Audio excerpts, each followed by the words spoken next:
السلام عليكم ورحمة الله وبركاته.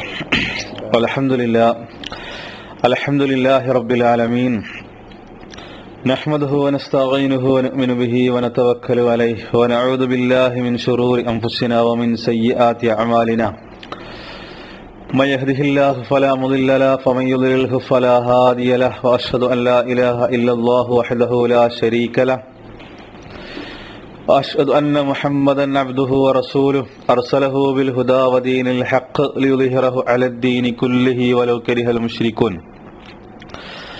اللهم صل على محمد وعلى آل محمد كما صليت على إبراهيم وعلى آل إبراهيم.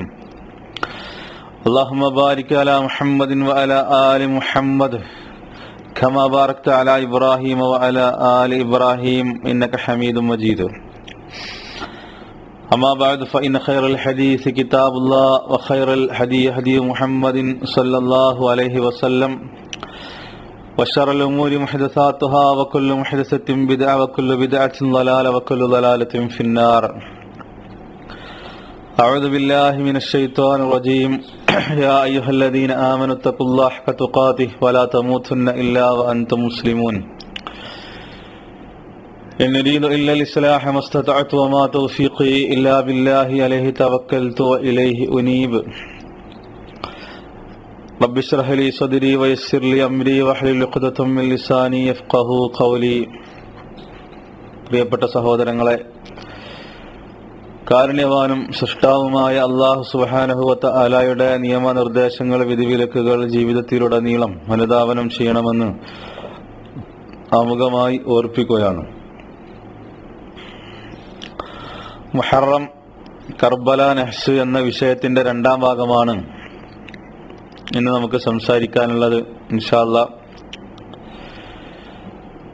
ഇതിന്റെ ഒന്നാമത്തെ ഭാഗത്തിൽ മുഹറം മാസത്തിന്റെ പ്രത്യേകതകളെ സംബന്ധിച്ച് നമ്മൾ സംസാരിച്ചു. ആ വിഷയത്തിൽ വന്നിട്ടുള്ള ഹദീസുകൾ, മുഹറം മാസത്തെ സംബന്ധിച്ച് വിശുദ്ധ ഖുർആനിന്റെ ആയത്തിന്റെ തഫ്സീറുകളിൽ മുഫസ്സിരീങ്ങൾ പറഞ്ഞത്, അതേപോലെ തന്നെ അതിന്റെ മറ്റുള്ള ശ്രേഷ്ഠതകളായി ഫളായിലുകളായി കൊണ്ട് പഠിപ്പിക്കപ്പെട്ട കാര്യങ്ങൾ, അതേപോലെ തന്നെ സലഫുകളായ ആളുകൾ മുഹറം മാസത്തെ എങ്ങനെ നോക്കിക്കണ്ടിരുന്നു, അതിന്റെ ഫളായിലുകളെ പറ്റി അവർ നമുക്ക് വിശദീകരിച്ചു തന്ന കാര്യങ്ങൾ, അതെല്ലാം നമ്മൾ വിശദീകരിക്കുകയും എല്ലാ അർത്ഥത്തിലും അല്ലാഹു സുബ്ഹാനഹു വ തആല ഹറാമാക്കിയ, വിശുദ്ധമാക്കിയ, പവിത്രമാക്കിയ, ആദരിച്ച, തഅലീം കൊടുത്ത ഒരു മാസമാണ് മുഹറം മാസം എന്നുള്ളതും പ്രമാണബദ്ധമായിക്കൊണ്ട് നമ്മൾ മനസ്സിലാക്കുകയുണ്ടായി. വിശുദ്ധ ഖുർആൻ ഹറാമാക്കിയ, റസൂലുള്ളാഹി സ്വല്ലല്ലാഹു അലൈഹി വസല്ലം ഹറാമാക്കിയ, സലഫുകളായ ആളുകൾ ബഹുമാനിച്ച ഫളായിലുകൾ ഉണ്ട് എന്ന് പഠിപ്പിച്ച ഈ മാസത്തെ ലോകത്തുള്ള പല മുസ്ലിങ്ങളും അതൊന്നിനും പറ്റാത്ത മാസമായി കാണുകയും ഈ മാസത്തെ നഹ്സിന്റെ മാസമായി പരിഗണിക്കുകയും ചെയ്യുന്ന ഒരു സ്ഥിതിവിശേഷം നമ്മൾ കണ്ടുകൊണ്ടിരിക്കുകയാണ്. മാത്രമല്ല, നമ്മുടെ കേരളത്തിലെ തന്നെ പല ആളുകളോടും ചോദിച്ചാൽ ഈ മാസത്തിൽ നല്ല ഒരു കാര്യവും ആരംഭിക്കാൻ പാടില്ല എന്നാണ് അവരുടെ വിശ്വാസം. ഒരു കച്ചവടം തുടങ്ങാൻ പാടില്ല, വിവാഹ നിശ്ചയം പാടില്ല, പുതിയ വീട് പണി ആരംഭിക്കാൻ പാടില്ല. ഇത്തരത്തിലുള്ള നല്ല കാര്യങ്ങളൊന്നും ഈ മാസത്തിൽ പാടില്ല. ഇത് നഹ്സിന്റെ മാസമാണ്, പ്രത്യേകിച്ചും 1 മുതൽ 10 വരെയുള്ള ദിവസങ്ങൾ എന്ന തെറ്റായ വിശ്വാസം നമ്മുടെ കേരളത്തിലെ മുസ്ലിങ്ങൾക്കിടയിൽ പോലും ഉണ്ട് എന്നത് സത്യമാണ്. ഇത് മാത്രമല്ല, പലരുടെയും വീടുകളിൽ തൂങ്ങിക്കിടക്കുന്ന കലണ്ടറുകളിൽ പോലും ഇസ്ലാം ആദരിച്ച, പ്രമാണങ്ങൾ ഹറാമാണ് എന്ന് പഠിപ്പിച്ച, ആദരണീയമാണ് എന്ന് പഠിപ്പിച്ച ഈ മാസത്തെ നഹ്സിന്റെ മാസമായിട്ടാണ് പരിഗണിച്ചിരിക്കുന്നത് എന്ന് മനസ്സിലാക്കുമ്പോൾ ഈ തെറ്റായ വിശ്വാസം എത്രത്തോളം മുസ്ലിങ്ങളുടെ ഇടയിലേക്ക് മുസ്ലിങ്ങൾക്കിടയിൽ രൂഢമൂലമായിരിക്കുന്നു എന്ന് മനസ്സിലാക്കാൻ നമുക്ക് സാധിക്കും. ഈ വിശ്വാസം ഇത് നെഹ്സിന്റെ മാസമാണ് എന്നുള്ള വിശ്വാസം, അല്ലെങ്കിൽ 1 മുതൽ 10 വരെയുള്ള ദിവസങ്ങൾ നെഹ്സിന്റെ ദിവസങ്ങളാണ് എന്ന വിശ്വാസം മുസ്ലിങ്ങളിലേക്ക് കടന്നു വരുന്നത് യഥാർത്ഥത്തിൽ ഷിയാക്കളിലൂടെയാണ് എന്ന് നമ്മൾ ആദ്യമായി മനസ്സിലാക്കണം. ഷിയാക്കൾ പ്രചരിപ്പിച്ച അല്ലെങ്കിൽ ഷിയാക്കളുടെ ഒരു വിശ്വാസമാണ് യഥാർത്ഥത്തിൽ ഈ മുഹറമിനെ സംബന്ധിച്ചിടത്തോളം ഈ മാസത്തെ ഒരു പ്രത്യേകിച്ചും മുഹറം 10-ന്, അതേപോലെ തന്നെ 1 മുതൽ 10 വരെയുള്ള ദിവസങ്ങളെ നഹ്സിന്റെ ദിവസങ്ങളായിട്ട് കണക്കാക്കുകയും അന്ന് പ്രത്യേകമായ ആചാരങ്ങളും ആഘോഷങ്ങളും സംഘടിപ്പിക്കുകയും എന്നവര് പ്രത്യേകമായ പലതും അവർ സംഘടിപ്പിക്കുന്നു. അവർ മാറത്തടിച്ച് നിലവിളിക്കുന്നു, അതേപോലെ തന്നെ ഉറക്കെ ഉച്ചത്തിൽ നിലവിളിച്ചുകൊണ്ട് അവർ കരയുന്നു, ശരീരത്തെ പീഡിപ്പിക്കുന്നു, ശരീരത്തെ മർദ്ദിച്ചുകൊണ്ട് ശരീരത്തിൽ നിന്നും രക്തമൊലിപ്പിക്കുന്നു. ഇങ്ങനെ പലതും അവർ ചെയ്തുകൊണ്ടിരിക്കുന്നു. അതിന് കാരണമായിക്കൊണ്ട് അവർ പറയുന്നത് റസൂലുള്ളാഹി സ്വല്ലല്ലാഹു അലൈഹി വസല്ലമയുടെ പൗത്രൻ ഹുസൈൻ റളിയല്ലാഹു തആല അൻഹു, അലി റളിയല്ലാഹു അൻഹുവിന്റെ ഫാത്തിമ റളിയല്ലാഹു തആല അൻഹയുടെ പുത്രനായ മഹാനായ ഹുസൈൻ റളിയല്ലാഹു തആല അൻഹു കർബലയിൽ കൊല്ലപ്പെട്ടത് അത് മുഹറം 10-നാണ്. അതുകൊണ്ട് തന്നെ അന്ന് മുസ്ലിങ്ങൾക്ക് ദുരന്ത ദിനമാണ്, അത് ചരമദിനമാണ്. വാർഷികമായി അത് അവരാഘോഷിക്കുന്നു. ഷിയാക്കളെ സംബന്ധിച്ചിടത്തോളം കറുത്ത ദിനമായി അതിനവരാഘോഷിക്കുന്നു. ഈ തെറ്റായ വിശ്വാസമാണ് യഥാർത്ഥത്തിൽ ലോകത്തുള്ള മുസ്ലിങ്ങളിലേക്ക് കടന്നുകൂടിയത്. നമ്മുടെ കേരളത്തിലേക്കും അങ്ങനെ തന്നെയാണ് ഈ വിശ്വാസം എത്തിച്ചേർന്നിട്ടുള്ളത് എന്ന് നമുക്ക് മനസ്സിലാക്കാൻ സാധിക്കും. യഥാർത്ഥത്തിൽ ഹുസൈൻ റളിയല്ലാഹു അൻഹുവിന്റെ മരണം അത് മുസ്ലിങ്ങൾക്ക് ഒരു ദുരന്തം തന്നെയായിരുന്നു. എന്നാൽ അതിന്റെ അടിസ്ഥാനത്തിൽ മുഹറം 10 അല്ലെങ്കിൽ മുഹറം 1 മുതൽ 10 വരെയുള്ള ദിവസങ്ങൾ അല്ലെങ്കിൽ മുഹറം മാസം തന്നെ നഹ്സിന്റെ മാസമാണ് എന്ന് അവരാരും പഠിപ്പിച്ചിട്ടില്ല. ഖുർആൻ പഠിപ്പിച്ചിട്ടില്ല, ഹദീസ് പഠിപ്പിച്ചിട്ടില്ല, സലഫുകൾ ആരും തന്നെ അത് പഠിപ്പിച്ചിട്ടില്ല. മുഹറം 10 കരിദിനമായി അല്ലെങ്കിൽ ദുഃഖത്തിന്റെ ദിനമായി, ചരമദിനമായി, അത് വാർഷികമായി പ്രത്യേകമായ രീതികളോടുകൂടി ഇസ്ലാം വിരോധിച്ച ജാഹിലിയ കാലഘട്ടത്തിലെ എല്ലാ സമ്പ്രദായങ്ങളും അന്ന് നടക്കുന്നുണ്ട്. ആർത്തട്ടഹസിച്ച് കരയുക, അതേപോലെ തന്നെ മാറത്തടിക്കുക, ശരീരത്തെ പീഡിപ്പിക്കുക, ഇങ്ങനെ ജാഹിലിയത്തിന്റെ എല്ലാം ഈ മുഹറം 10-ന് ഇവര് നടത്തിക്കൊണ്ടിരിക്കുന്നു. നമ്മളത് കണ്ടുകൊണ്ടിരിക്കുകയാണ് ഉത്തരേന്ത്യയുടെ പല ഭാഗങ്ങളിലും. ഈ വിശ്വാസമാണ് യഥാർത്ഥത്തിൽ ഇന്ന് പലരും മനസ്സിലാക്കി വെച്ചിട്ടുള്ളത്. ഹുസൈൻ റളിയല്ലാഹു അൻഹുവിനെ സംബന്ധിച്ചിടത്തോളം നമ്മൾ മനസ്സിലാക്കിയിട്ടുണ്ട്, ഒരുപാട് ഫളായിലുകൾ അദ്ദേഹത്തിനുണ്ട്. റസൂലുള്ളാഹി സ്വല്ലല്ലാഹു അലൈഹി വസല്ലം അത് പ്രത്യേകമായി പഠിപ്പിച്ചിട്ടുണ്ട്. അലി റളിയല്ലാഹു അൻഹുവിന്റെ 2 മക്കളിൽ മഹാനായ ഹുസൈൻ റളിയല്ലാഹു തആല അൻഹുവിന്റെ ചരിത്രവുമായി ബന്ധപ്പെട്ടുകൊണ്ടാണ്, അദ്ദേഹം കർബലയിൽ കൊല്ലപ്പെട്ടതുമായി ബന്ധപ്പെട്ടുകൊണ്ടാണ് ഇത്തരത്തിലുള്ള അനാചാരങ്ങൾ മുസ്ലിം ലോകത്തുണ്ടായിട്ടുള്ളത് എന്നുള്ളത് നമ്മൾ മനസ്സിലാക്കണം. അതിനെ സലഫുകൾ ആരും അംഗീകരിച്ചിട്ടില്ല. മഹാനായ അലി റളിയല്ലാഹു തആല അൻഹു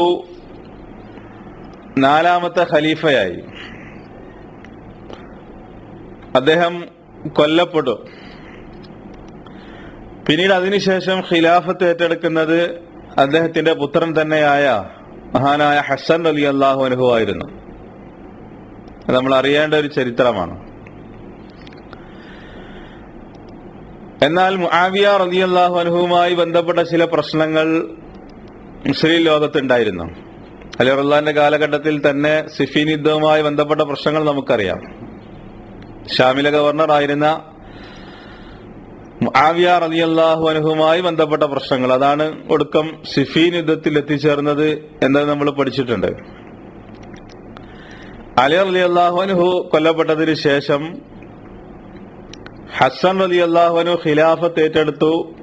അദ്ദേഹം ഭരിച്ചുകൊണ്ടിരിക്കുന്ന സന്ദർഭത്തിൽ വീണ്ടും ഈ പ്രശ്നങ്ങൾ തലപൊക്കി. മുആവിയ റളിയല്ലാഹു അൻഹുവുമായി ബന്ധപ്പെട്ട പ്രശ്നങ്ങൾ. ആ പ്രശ്നങ്ങൾ ഉണ്ടായി എന്ന് മാത്രമല്ല, അതൊരു യുദ്ധത്തിന്റെ സാഹചര്യത്തിലേക്ക് നീങ്ങുന്ന അവസ്ഥയുണ്ടായ സന്ദർഭത്തിൽ പരസ്പരം അങ്ങോട്ടും ഇങ്ങോട്ടും ചർച്ചകൾ നടന്നു. ആ ചർച്ചകൾക്കൊടുവിൽ തീരുമാനമുണ്ടായത് മഹാനായ ഹസൻ റളിയല്ലാഹു അൻഹു ഖിലാഫത്ത് മാറിക്കൊടുക്കണമെന്നുള്ളതായിരുന്നു. അതുമായി ബന്ധപ്പെട്ട സുൽഹുമായി ബന്ധപ്പെട്ട ചർച്ചകളും അതുമായി ബന്ധപ്പെട്ട തീരുമാനങ്ങളും ഒക്കെ വിശദമായിട്ട് തന്നെ ചരിത്രത്തിന്റെ ഗ്രന്ഥങ്ങളിൽ നമുക്ക് വായിക്കാവുന്നതാണ്. അങ്ങനെ മുആവിയ റളിയല്ലാഹു അൻഹുമായി ബന്ധപ്പെട്ട ചർച്ചകൾക്കൊടുവിൽ മഹാനായ ഹസൻ റളിയല്ലാഹു അൻഹു ഖിലാഫത്തിൽ നിന്ന് ഒഴിവായി. ഇത് റസൂലുള്ളാഹി സ്വല്ലല്ലാഹു അലൈഹി വസല്ലം നേരത്തെ പ്രവചിച്ചിട്ടുണ്ട് ഹദീസിൽ. അതുമായി ബന്ധപ്പെട്ട ഹദീസുകൾ നമുക്ക് കാണാൻ സാധിക്കും. റസൂലുള്ളാഹി സ്വല്ലല്ലാഹു അലൈഹി വസല്ലം അത് നേരത്തെ പറഞ്ഞിട്ടുണ്ടായിരുന്നു. എന്റെ ഈ മകൻ സയ്യിദാണ് എന്നും മുസ്ലിങ്ങൾക്കിടയിൽ സുൽഹ് ഉണ്ടാക്കുമെന്നും റസൂലുള്ളാഹി സ്വല്ലല്ലാഹു അലൈഹി വസല്ലമയുടെ ഹദീസുകളിൽ തന്നെ വന്നിട്ടുണ്ട്. അതുകൊണ്ട് തന്നെ പണ്ഡിതന്മാർ ഈ സംഭവത്തെ നോക്കിക്കണ്ടത് ആ രൂപത്തിലാണ്. മഹാനായ ഹസൻ റളിയല്ലാഹു അൻഹു ഖിലാഫത്തിൽ നിന്ന് ഒഴിവായി. ആ ഹദീസിൽ വന്നിട്ടുള്ളത് റസൂലുള്ളാഹി സ്വല്ലല്ലാഹു അലൈഹി വസല്ലം പറഞ്ഞതായി, ഇന്ന ബിനി ഹാദാ സയ്യിദുൻ, എന്റെ ഈ മകൻ സയ്യിദാണ്. വലഅല്ലല്ലാഹ അൻ യുസ്ലിഹ ബിഹി ബൈന ഫിഅത്തൈനി അളീമത്തൈനി മിനൽ മുസ്ലിമീന, ഭാവിയിൽ വരാനിരിക്കുന്ന ഒരു കാലഘട്ടത്തിൽ മുസ്ലിങ്ങൾ രണ്ട് ചേരിയായി നിൽക്കുമ്പോൾ ആ രണ്ട് ചേരികൾക്കിടയിൽ, രണ്ട് കക്ഷികൾക്കിടയിൽ എന്റെ മകൻ മുഖേന സുൽഹുണ്ടായേക്കാം, സുൽഹുണ്ടാകും എന്ന് റസൂലുള്ളാഹി സ്വല്ലല്ലാഹു അലൈഹി വസല്ലം പ്രവചിച്ചതായിട്ട് ഹദീസുകളിൽ വന്നിട്ടുണ്ട്. അതിന്റെ വിശദീകരണങ്ങളിലേക്ക് ഈ സന്ദർഭത്തിൽ നമ്മൾ കടന്നു പോകുന്നില്ല. അങ്ങനെ ഹസൻ റളിയല്ലാഹു അൻഹു ഖിലാഫത്ത് ഒഴിവായി. ഏതാണ്ട് 6 മാസക്കാലം അല്ലെങ്കിൽ 7 മാസക്കാലം മാത്രമാണ് ഹസൻ റളിയല്ലാഹു അൻഹു ഭരണം നടത്തിയത് എന്നാണ് ചരിത്ര ഗ്രന്ഥങ്ങളിൽ നിന്ന് നമുക്ക് മനസ്സിലാക്കാൻ സാധിക്കുന്നത്. 6 മാസം, 7 മാസം, 8 മാസം ഇത്ര മാത്രമാണ് അദ്ദേഹം ഭരിച്ചത്. അങ്ങനെ മുആവിയ റളിയല്ലാഹു അൻഹു ഖലീഫയായി. അതിനുശേഷം അമവി ഭരണകൂടത്തിന്റെ സ്ഥാപകനായ മുആവിയ റളിയല്ലാഹു അൻഹു അധികാരം ഏറ്റെടുത്തു. അതിനുശേഷം പിന്നീട് ചരിത്രത്തിൽ നമ്മൾ വായിക്കുന്നത് മുആവിയ റളിയല്ലാഹു അൻഹു ഹിജറ 60-ാമത്തെ വർഷം അദ്ദേഹം മരണപ്പെട്ടു. ഹിജറ 60-ാമത്തെ വർഷം. അങ്ങനെ അദ്ദേഹം മരണപ്പെടുന്ന സന്ദർഭത്തിൽ അദ്ദേഹം തന്റെ മകനെ പിൻഗാമിയാക്കി. യസീദ് ഇബ്നു മുആവിയ, അദ്ദേഹം യസീദിനെ പിൻഗാമിയാക്കിക്കൊണ്ടാണ്, അടുത്ത ഖലീഫയായി നിശ്ചയിച്ചുകൊണ്ടാണ്, അങ്ങനെ തീരുമാനിച്ചുകൊണ്ടാണ് മുആവിയ റളിയല്ലാഹു അൻഹു മരണപ്പെട്ടത്. പിന്നീട് മുസ്ലിം ലോകത്തിന്റെ ഭരണാധികാരിയായിക്കൊണ്ട് യസീദ് ഇബ്നു മുആവിയ അധികാരം ഏറ്റെടുത്തു. എന്നാൽ ഈ രീതി സഹാബത്ത് ജീവിച്ചിരിക്കുന്ന കാലഘട്ടമായിരുന്നു എന്ന് നമുക്കറിയാം. ഈ രീതി പല സഹാബികളിൽ പലരും ഇത് അംഗീകരിച്ചില്ല. ഇത് അംഗീകരിക്കാത്ത കൂട്ടത്തിൽപ്പെട്ട ഒരാളായിരുന്നു ആര്? ഹുസൈൻ റളിയല്ലാഹു തആല അൻഹു. അദ്ദേഹം യസീദിന്റെ ഖിലാഫത്ത് അംഗീകരിച്ചില്ല, അദ്ദേഹം ബൈഅത്ത് കൊടുത്തില്ല. അതിൻ്റെതായ കാരണങ്ങൾ ഉണ്ടായിരുന്നു, അതിൻ്റെതായ സാഹചര്യങ്ങൾ ഉണ്ടായിരുന്നു. അതിന്റെ വിശദീകരണങ്ങളിലേക്ക് ഈ സന്ദർഭത്തിൽ നമ്മൾ കടന്നു പോകുന്നില്ല. അദ്ദേഹം അത് അംഗീകരിച്ചില്ല. അദ്ദേഹം മക്കയിലേക്ക് പോയി. ഇങ്ങനെ ഹുസൈൻ റളിയല്ലാഹു അൻഹു യസീദ് ഇബ്നു മുആവിയ യസീദിന്റെ ഖിലാഫത്ത് അംഗീകരിച്ചില്ല എന്ന ന്യൂസ് ഇറാഖിലെത്തി.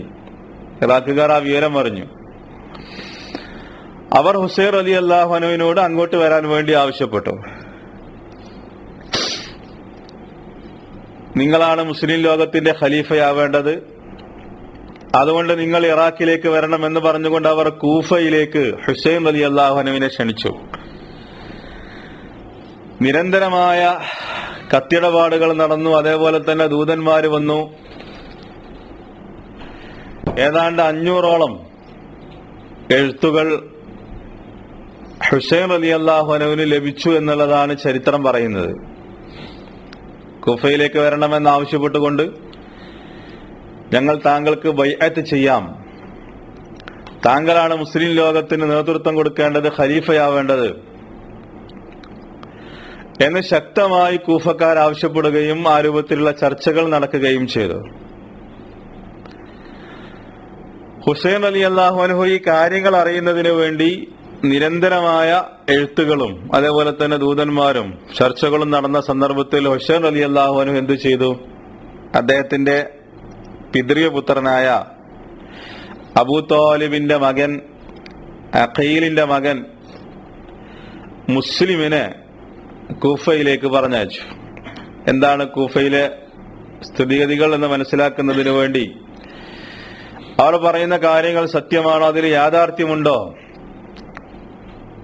അതിന്റെ വിശദമായ വിവരങ്ങൾ എന്തൊക്കെയാണ്, ഇതറിയുന്നതിന് വേണ്ടി മുസ്ലിമിനെ എന്ത് ചെയ്തു?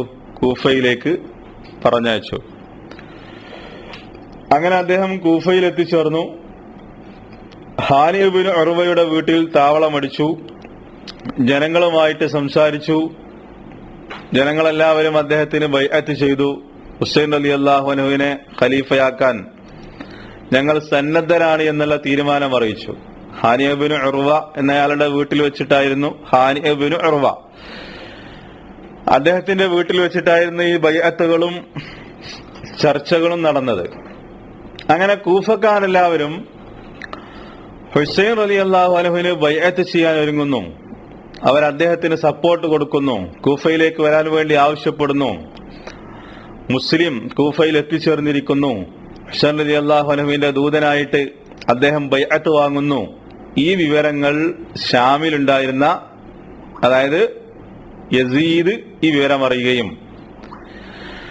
അദ്ദേഹം അന്ന് ബസറയിലെ ഗവർണറായിരുന്ന ഉബൈദില്ലാഹി ഇബ്നു സിയാദിനെ ഈ കാര്യങ്ങൾ വ്യക്തമായി അറിയുന്നതിന് വേണ്ടി അദ്ദേഹം നിശ്ചയിച്ചു. ഇബ്നു സിയാദിനെ. ഇത് മാത്രമല്ല, അദ്ദേഹം ചെയ്ത മറ്റൊരു കാര്യം, അന്ന് കൂഫയിലെ ഗവർണർ നുഅ്മാൻ ഇബ്നു ബഷീർ ആയിരുന്നു.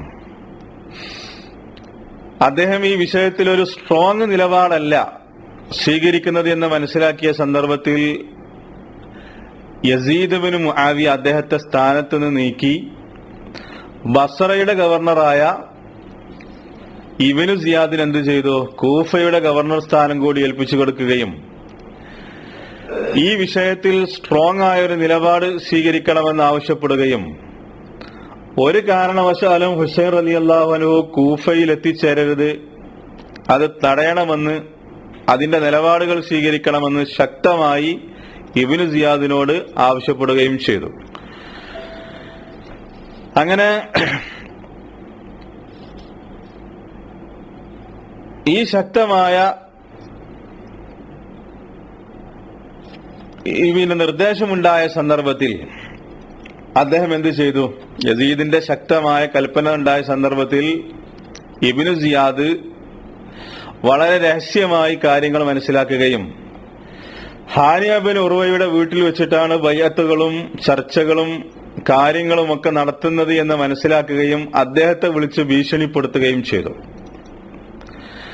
എന്നാൽ അദ്ദേഹം അതിന് മറുപടി കൊടുത്തു എന്ന് മാത്രമല്ല, ഈ വിവരം ഹുസൈൻ റളിയല്ലാഹു അൻഹു അയച്ച ദൂതനായ മുസ്ലിം ഇബ്നു അഖീൽ, മുസ്ലിം അദ്ദേഹം അറിഞ്ഞു. അദ്ദേഹത്തിന് ഈ വിവരം ലഭിച്ചു. ഇങ്ങനെ യസീദിന്റെ കൽപ്പന ഉണ്ട് എന്നും ഇബ്നു സിയാദ് ഈ വിവരങ്ങളൊക്കെ അന്വേഷിച്ചിട്ട് ഹാനി ഇബ്നു ഉർവയെ വിളിച്ചിട്ട് ശാസിച്ചിട്ടുണ്ട് എന്നും ഈ വിവരം മുസ്ലിമിന് ലഭിച്ച സന്ദർഭത്തിൽ അദ്ദേഹം എന്ത് ചെയ്തു? ഇബ്നു സിയാദിന്റെ കൊട്ടാരം, അദ്ദേഹത്തിന്റെ വീട് അദ്ദേഹം ഉപരോധിക്കുകയും ഏതാണ്ട് 4000-ഓളം ആളുകളുമായി അദ്ദേഹത്തെ ചെന്ന് കണ്ടു. അദ്ദേഹത്തെ ഉപരോധിച്ചു. ഏതാണ്ട് ഉച്ച സമയത്തായിരുന്നു ആ സംഭവം നടന്നത് എന്നാണ് ചരിത്രത്തിന്റെ ഗ്രന്ഥങ്ങളിൽ രേഖപ്പെടുത്തുന്നത്. ഏതാണ്ട് 4000-ഓളം ആളുകളുമായിട്ട് മുസ്ലിം എന്ത് ചെയ്തു? ഇബ്നു സിയാദിന്റെ വീട്ടിലേക്ക് ചെന്നു. ഇബ്നു സിയാദിനോട് കാര്യങ്ങൾ സംസാരിച്ചു. പക്ഷെ ഇബ്നു സിയാദ് ഭീഷണിപ്പെടുത്തി. അതേപോലെ തന്നെ കൂഫയിലുണ്ടായിരുന്ന നേതാക്കൾക്ക് സാമ്പത്തികമായ വാഗ്ദാനങ്ങൾ കൊടുത്തു. അതേപോലെ തന്നെ സൈന്യത്തിന്റെ ആക്രമണം നിങ്ങൾക്കുണ്ടാകുമെന്ന് ഭീഷണിപ്പെടുത്തി. ഇത് ഭീഷണിപ്പെടുത്തിയതോടുകൂടി ഹുസൈൻ റളിയല്ലാഹുവിനെ മുസ്ലിമിന്റെ കൂടെ ഉണ്ടായിരുന്ന ഏതാണ്ട് എല്ലാ ആളുകളും തിരിച്ചുപോയി. അവര് പലരും പ്രലോഭനത്തിൽ വീണു, പലരും തിരിച്ചുപോയി. യഥാർത്ഥത്തിൽ ഇതൊരു ചതിയായിരുന്നു, ഷിയാക്കളുടെ ഒരു ചതിയായിരുന്നു എന്നുള്ളതാണ് നമ്മൾ ചരിത്രത്തിൽ മനസ്സിലാക്കേണ്ടത്. ആ ഹുസൈൻ റളിയല്ലാഹു അൻഹു കൊല്ലപ്പെടാനുള്ള പ്രധാനപ്പെട്ട ഒരു കാരണം അതായിരുന്നു. അങ്ങനെ ഏതാണ്ട് ഉച്ച സമയത്ത് ചർച്ചകൾ തുടങ്ങി. പിന്നീട് ചരിത്രം പറയുന്നു, ഫസോറു യൻസരിഫൂന അൻഹു, ഇബ്നു സിയാദിന്റെ ഭീഷണി, അതേപോലെ തന്നെ ഇബ്നു സിയാദിന്റെ പ്രലോഭനം, അങ്ങനെ പലരും തിരിച്ചുപോയി. ഹത്താ ലം യബ്ഖ മഅഹു ഇല്ലാ 30 റജുലൻ ഫഖത്ത്. അവസാനം മുസ്ലിമിന്റെ കൂടെ ആകെ 30 ആളുകൾ മാത്രം ശേഷിച്ചു. ചരിത്രം രേഖപ്പെടുത്തുന്നു. 4000-ഓളം ആളുകളുമായി വന്ന് ബാക്കി എല്ലാവരും അദ്ദേഹത്തെ വിട്ടിട്ട് പോയി. അവസാനം 30 ആളുകൾ മാത്രമായി. പിന്നീട് ചരിത്രത്തിൽ നമ്മൾ വായിക്കുന്നത് വമാ ഗാബത്തി ശംസ്, സൂര്യൻ അസ്തമിച്ചിട്ടില്ല, ഇല്ലാ വമുസ്ലിം ഇബ്നു അഖീൽ വഹദഹു ലൈസ മഅഹു അഹദുൻ. അങ്ങനെ ഉച്ചന്റെ സമയത്ത് 4000-ഓളം ആളുകൾ, പിന്നീട് 30 ആളുകൾ, പിന്നീട് സൂര്യൻ അസ്തമിച്ചു. ആ സമയത്ത് അദ്ദേഹത്തിന്റെ കൂടെ ഉണ്ടായിരുന്നത് ലൈസ മഅഹു അഹദുൻ, ഒരാൾ പോലും, കൂഫക്കാരായ ഒരാൾ പോലും അദ്ദേഹത്തിന്റെ കൂടെ ഉണ്ടായിരുന്നില്ല എന്നുള്ളതാണ് ചരിത്രം രേഖപ്പെടുത്തുന്നത്. ഇതോടുകൂടി മുസ്ലിമിന് ബോധ്യപ്പെട്ടു, താൻ വഞ്ചിക്കപ്പെട്ടു എന്ന് മനസ്സിലായി. ആ സന്ദർഭത്തിൽ ഇബ്നു സിയാദ് മുസ്ലിമിനെ കൊല്ലാൻ വേണ്ടി ആവശ്യപ്പെട്ടു. അദ്ദേഹത്തെ തടവിലിടാനും വധിക്കാൻ വേണ്ടി ആവശ്യപ്പെട്ടു. വധിക്കുന്നതിന്റെ മുമ്പ് മുസ്ലിം ഇബ്നു സിയാദിനോട് ഒരു കാര്യം ആവശ്യപ്പെട്ടു. ഹുസൈൻ റളിയല്ലാഹു അൻഹുവിന് ഒരു റിസാല, ഒരു കത്ത് കൊടുത്തയക്കണം. അത് ഇബ്നു സിയാദ് അംഗീകരിച്ചു. ആ കത്ത് ചരിത്രത്തിൽ വളരെ പ്രസിദ്ധമാണ്. കാരണം ആ കത്തിലുണ്ടായിരുന്നത്, കൂഫക്കാർ എന്നെ ചതിച്ചിരിക്കുന്നു, അതുകൊണ്ട് ഇങ്ങോട്ട് വരേണ്ടതില്ല എന്ന് പറഞ്ഞിട്ടുണ്ടായിരുന്ന അദ്ദേഹത്തിന്റെ ആ വാചകങ്ങൾ ചരിത്രത്തിൽ വളരെ പ്രസിദ്ധമാണ്. അദ്ദേഹം ഹുസൈൻ റളിയല്ലാഹു അൻഹുവിന് ആ കത്തയച്ചു. ആ കത്തയച്ചതോടുകൂടി മുസ്ലിമിനെ ഇബ്നു സിയാദ് വധിച്ചു. ആ വധിച്ചത് പോലും, അന്ന് വധിച്ച ആ സന്ദർഭത്തില് അന്ന് അറഫ ദിവസമായിരുന്നു എന്നാണ് ചരിത്രത്തിന്റെ ഗ്രന്ഥങ്ങൾ നമുക്ക് പഠിപ്പിച്ചിരുന്നത്. ആ കത്തിൽ, ആ എഴുത്തിൽ, ആ സന്ദേശത്തില് മുസ്ലിം രേഖപ്പെടുത്തി വെച്ചത് ഇങ്ങനെയായിരുന്നു: ഇർജി ബി അഹ്ലിക, താങ്കൾ തിരിച്ചു പോകണം. വലാ യഗുറന്നക അഹ്ലുൽ കൂഫ, കൂഫക്കാർ താങ്കളെ വഞ്ചിക്കാതിരിക്കട്ടെ. ഫൈന അഹ്ലുൽ കൂഫ ഖദ് കദ്ദബൂക, കൂഫക്കാർ താങ്കളെ കളവാക്കിയിരിക്കുന്നു, താങ്കളെ ചതിച്ചിരിക്കുന്നു, താങ്കളെ നിഷേധിച്ചിരിക്കുന്നു. വകദ്ദബൂനി, അവർ എന്നെയും ചതിച്ചിരിക്കുന്നു, എന്നെയും കളവാക്കിയിരിക്കുന്നു. അതുകൊണ്ട് താങ്കൾ തിരിച്ചു പോകണം. ഇവര് നമ്മളെ ചതിച്ചിരിക്കുന്നു എന്ന് പറഞ്ഞിട്ടാണ് ആ കത്ത് കൊടുത്തയച്ചത്. പക്ഷെ ഈ കത്ത് ലഭിക്കുന്നതിന്റെ മുമ്പ് തന്നെ ഹുസൈൻ റളിയല്ലാഹു അൻഹു മക്കയിൽ നിന്ന് പുറപ്പെട്ടിട്ടുണ്ടായിരുന്നു. അതായത് ദുൽഹിജ്ജ 8-ന് അദ്ദേഹം മക്കയിൽ നിന്ന് പുറപ്പെട്ടു, കൂഫയിലേക്ക് പുറപ്പെട്ടു. ഈ വിവരങ്ങളൊന്നും അദ്ദേഹം അറിഞ്ഞിട്ടില്ല.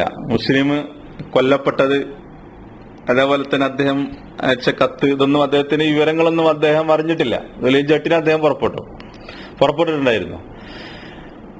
ഈ പുറപ്പെടുന്ന സന്ദർഭത്തിൽ നമ്മൾ വായിക്കുന്നത് പ്രഗത്ഭരായ സഹാബികൾ ജീവിച്ചിരിക്കുന്ന കാലഘട്ടമാണെന്ന്. അന്ന് മഹാനായ അബ്ദുല്ലാഹി ബിൻ അബ്ബാസ് റളിയല്ലാഹു അൻഹു ഉണ്ട്, അതേപോലെ തന്നെ ഇബ്നു ഉമർ, അബ്ദുല്ലാഹി ബിൻ സുബൈർ, അബൂ സഈദ് അൽ ഖുദരി റളിയല്ലാഹു അൻഹു, അതേപോലെ തന്നെ Abdullahi bin Amr bin as, ഇങ്ങനെ പ്രഗത്ഭരായ സഹാബികൾ ജീവിച്ചിരുന്ന കാലഘട്ടത്തിലാണ് ഈ സംഭവം നടക്കുന്നത്. അങ്ങനെ ഹുസൈൻ റളിയല്ലാഹു അൻഹു കൂഫയിലേക്ക് പുറപ്പെടുന്ന വിവരം സഹാബികൾ അറിഞ്ഞു. ഈ പ്രഗത്ഭരായ സഹാബികളൊക്കെ അദ്ദേഹത്തെ തടഞ്ഞു. എല്ലാവരും ഒറ്റക്കെട്ടായി. ചരിത്രം അത് രേഖപ്പെടുത്തിയിട്ടുണ്ട്. എല്ലാവരും ഒരേ സ്വരത്തിൽ പറഞ്ഞത് താങ്കൾ കൂഫയിലേക്ക് പുറപ്പെടരുത് എന്നുള്ളതായിരുന്നു. എല്ലാവരും. മഹാനായ ഇബ്നു ഉമർ റളിയല്ലാഹു അൻഹു, അതേപോലെ തന്നെ അബ്ദുല്ലാഹ് ബിൻ അംർ ബിൻ ലാസ് റളിയല്ലാഹു അൻഹു ഇവരൊക്കെ അദ്ദേഹത്തെ തടയാൻ ശ്രമിച്ചു. ഇബ്നു ഉമർ റളിയല്ലാഹു അൻഹു അദ്ദേഹത്തോട് പറഞ്ഞത്, ചരിത്രത്തിൽ കാണുന്നത്, ഇബ്നു ഉമർ ഈ വിവരം അറിഞ്ഞ സന്ദർഭത്തിൽ അദ്ദേഹം മക്കയിൽ നിന്ന് പുറപ്പെട്ടിട്ടുണ്ട്. ഹുശൈർ റളിയല്ലാഹു അൻഹു കൂഫയിലേക്ക് പുറപ്പെട്ടിട്ടുണ്ട്. അദ്ദേഹം പിന്നാലെ പോയിന്ന 3 ദിവസം യാത്ര ചെയ്തിട്ടാണ് ഹുശൈർ റളിയല്ലാഹുവിനെ കണ്ടുമുട്ടിയത്. എന്നിട്ട് ചോദിച്ചു, അതിനെ തുരീതു, എങ്ങോട്ടാണ് പോകുന്നത്? ഫഖാല അൽ ഇറാഖ്. ഹുശൈർ റളിയല്ലാഹു പറഞ്ഞു, ഇറാഖിലേക്കാണ്. അദ്ദേഹത്തിന്റെ കയ്യിലുണ്ടായിരുന്ന എഴുത്തുകള്, രേഖകളൊക്കെ കാണിച്ചു കൊടുത്തു. ഇതൊക്കെ അവർ എനിക്ക് ബൈഅത്ത് ചെയ്തതാണ്. ഇബ്നു ഉമർ പറഞ്ഞു, ലാ തഅ്തിഹിം, നീ അവരിലേക്ക് പോകരുത്. ഫഅബാ, അദ്ദേഹം വിസമ്മതിച്ചു. ഇങ്ങനെ ദീർഘമായ ഉപദേശങ്ങൾ കൊടുക്കുകയാണ്. പക്ഷെ അദ്ദേഹം വിസമ്മതിച്ചു. അതിന്റെ അവസാന ഭാഗത്ത് കാണാം, ഫഅതനകഹു ഇബ്നു ഉമർ വബക, അദ്ദേഹത്തെ ആലിംഗനം ചെയ്തു. ഇബ്നു ഉമർ റളിയല്ലാഹു അൻഹു കരഞ്ഞു. വഖാല, എന്നിട്ട് അദ്ദേഹത്തിന് വേണ്ടി പ്രാർത്ഥിച്ചു, അസ്തഉദിഉകല്ലാഹ മിൻ ഖതീൽ, താങ്കൾ കൊല്ലപ്പെടുന്നതിൽ നിന്ന് ഞാൻ അള്ളാഹുവിനോട് രക്ഷ ചോദിക്കുന്നു എന്ന് പ്രാർത്ഥിച്ചതിന് ശേഷമാണ് ഇബ്നു ഉമർ റളിയല്ലാഹു അൻഹു അദ്ദേഹത്തെ യാത്രയാക്കുന്നത്. ഇതേപോലെ തന്നെ അബ്ദുല്ലാഹ് ബിൻ അംർ ബിൻ ലാസ് റളിയല്ലാഹു അൻഹു പറഞ്ഞത്, ഹുസൈൻ റളിയല്ലാഹു അൻഹു അദ്ദേഹത്തിന്റെ ഖദറിനെ അതിലേക്ക് ധൃതി കാണിച്ചിരിക്കുന്നു. അള്ളാഹ് നിശ്ചയിച്ച വിധിയിലേക്ക് അദ്ദേഹം ധൃതി കാണിച്ചിരിക്കുന്നു. ഞാൻ അദ്ദേഹത്തെ കണ്ടുമുട്ടിയിരുന്നെങ്കിൽ മാ തറക്തുഹു യഖ്റുജ്, അദ്ദേഹത്തെ പോകാൻ ഞാൻ ഒരിക്കലും അനുവദിക്കുമായിരുന്നില്ല എന്ന് അബ്ദുല്ലാഹ് ബിൻ അംർ റളിയല്ലാഹു പറഞ്ഞു. ഇതേപോലെ തന്നെ ഇബ്നു അബ്ബാസ് റളിയല്ലാഹു അൻഹു, ഇങ്ങനെ ഈ സഹാബികളുടെ ഒക്കെ ചരിത്രം നമുക്ക് ലഭ്യമാണ്. ഇവരൊക്കെ അദ്ദേഹത്തെ നിരുത്സാഹപ്പെടുത്തുകയാണ് ചെയ്യുന്നത്. കൂഫയിലേക്ക് പോകരുത്, അവർ അദ്ദേഹത്തെ ചതിക്കും. മാത്രമല്ല, മഹാനായ ഇബ്നു അബ്ബാസ് റളിയല്ലാഹു അൻഹു അദ്ദേഹത്തിന്റെ പിതാവിന്റെ വാചകം എടുത്ത് ഉദ്ധരിക്കുന്നുണ്ട്. മഹാനായ അലി റളിയല്ലാഹു അൻഹു പറഞ്ഞതായിട്ട് അദ്ദേഹത്തിന്റെ ഹുസൈൻ റളിയല്ലാഹുവിനോട് പറഞ്ഞു കൊടുക്കുകയാണ്. താങ്കളുടെ പിതാവ് പോലും പറഞ്ഞിട്ടുണ്ട്, എന്ത്, വല്ലാഹി ലഖദ് മലിൽതുഹും വമല്ലൂനി വഅബ്അലുതുഹും വഅബ്അലൂനി. കൂഫക്കാരെ കുറിച്ച് അലി റളിയല്ലാഹു പറഞ്ഞത്, പിതാവ് പറഞ്ഞത് ഇബ്നു അബ്ബാസ് റളിയല്ലാഹു അൻഹു ഓർമ്മിപ്പിക്കുകയാണ്. അവർക്ക് എന്നെ വെറുത്തിരിക്കുന്നു, ഞാൻ അവരെ വെറുത്തിരിക്കുന്നു, അവർ എന്നെയും വെറുത്തിരിക്കുന്നു. ഞാൻ അവരോട് ദേഷ്യപ്പെട്ടിരിക്കുന്നു, അവരെന്നോടും ദേഷ്യപ്പെട്ടിരിക്കുന്നു. വമാ ബലൗതു മിൻഹും വഫാഅ, അവർ കരാർ പൂർത്തീകരിക്കുന്നവരല്ല. വലാലഹും സബാത്തുൻ വല അസുമുൻ, ഉറച്ച തീരുമാനമെടുക്കുന്നവരല്ല കൂഫക്കാർ. വലാ സബറുൻ അല സൈഫി, വാളിന്റെ മുന്നിൽ ഉറച്ചു നിൽക്കുന്നവരുമല്ല കൂഫക്കാർ എന്ന് താങ്കളുടെ പിതാവ് പറഞ്ഞിട്ടുണ്ട് എന്ന് പറഞ്ഞിട്ട് ഇബ്നു അബ്ബാസ് റളിയല്ലാഹു അൻഹു അദ്ദേഹത്തിന് അത് ഓർമ്മിപ്പിച്ചു കൊടുത്തു.